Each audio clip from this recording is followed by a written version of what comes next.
ఈ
శాసనసభ్యులందరూ కూడా ఏలూరు పార్లమెంట్ నియోజకవర్గంలో ముఖ్యంగా మన సోదరులు ఎంతో సహకరిస్తూ వీలుగా నెల్లూరులో మేము సొంతంగా డబ్బులు పెట్టి కొనుక్కున్న ఆడపోవడానికి 3.5 కోట్లు పెట్టి మీకు చెప్తున్నాం.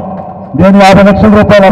మరి ఇంత మంచి రోజు మంచి కార్యక్రమం, కానీ మన వాళ్ళు ఇంత అద్భుతంగా కడతారని నాని గారు అనుకోలేదు, నేను అనుకోలేదు. లోపలికి వెళ్తే ఒక మైసభలా ఉంది, అది అంత అద్భుతంగా కట్టారు. అందుకే పైన కూడా తొందరగా కంప్లీట్ చేస్తే పెళ్ళిళ్ళు కానీ ఫంక్షన్స్ కానీ చేసుకుంటానికి బాగుంటుందని చెప్పి మరి వాళ్ళని రిక్వెస్ట్ చేయడం జరిగింది. మరి బీరా మస్తాన్ గారు కూడా మంచి మనసుతోటి ఇవ్వటం సంతోషం అని చెప్పి ఈ సందర్భంగా తెలియజేస్తున్నాను. అలాగే గౌరవ ముఖ్యమంత్రి జగన్మోహన్ రెడ్డి గారు మరి నా బిడ్డని ఈ ఏలూరు ఎంపీగా నుంచోమని చెప్పటం, మరి ఆయన వెంటనే నేను మీకు ముందు నాని గారి చేతుల్లో పెట్టా, మీ చేతుల్లో పెడుతున్నా, బిడ్డని మీరే చూసుకోవాలని చెప్పి మనస్ఫూర్తిగా కోరుతా ఉన్నాను. ఆ రకంగానే ఆయన మాట అంటే నాకు వేదం, ఆ మాట ప్రకంగానే ఆయనకి అప్పచెప్పాను. నా బిడ్డని మీకు అప్పచెప్తున్నాను, జాగ్రత్తగా చూసుకోవాలని చెప్పి తెలియజేస్తున్నాను. ఇవాళ అంత గొప్ప ముఖ్యమంత్రిని చూడలేము. ఎలక్షన్ అయిపోయిన తర్వాత అందరూ మర్చిపోతారు, కానీ 133 కులాలను వెలికి తీశాడు. నేను బీసీనైనా కానీ 133 కులాలు ఉన్నాయన్న సంగతి నాకు తెలియదు. 56 కార్పొరేషన్లు ఇచ్చి వాళ్ళు అంటారు తెలుగుదేశం వాళ్ళు 56 కార్పొరేషన్లు ఇచ్చారంటే కుర్చీ లేదు, బెంచ్ లేదు, ఫ్యాన్ లేదు అంటే పడుకుంటానుకా. ఆ తెలుగుదేశం వాళ్ళకి మీ ద్వారా చెప్తున్నాను, పవర్ ఇస్తే అది మన జాతి కోసం ఎక్కడికైనా వెళ్ళి పోరాడతాడు.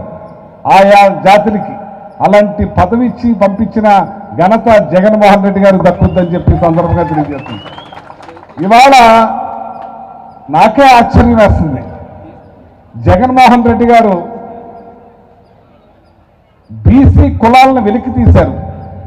వెలికి తీస్తే ఈ ఆంధ్ర రాష్ట్రంలో అత్యధిక బీసీలు యాదవులు, తర్వాత తూర్పు కాపులు, తర్వాత చెట్టుబెల్జీలు, తర్వాత ఇది. కానీ ఇవాళ నాకు ఆశ్చర్యం ఏంటంటే ఇక్కడ ఎంపీగా ఆయన పెట్టాడు. నరసరావుపేట మా అనిల్ యాదవ్ని అక్కడ ఎంపీగా పెట్టారు.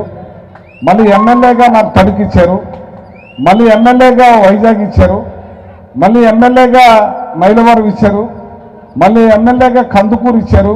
అంటే ఇంత పెద్దపేట, ఇంత గౌరవం మన యాదవ జాతికి ఇచ్చింది జగన్మోహన్ రెడ్డి గారు అని చెప్పి సందర్భంగా తెలియజేస్తున్నాను.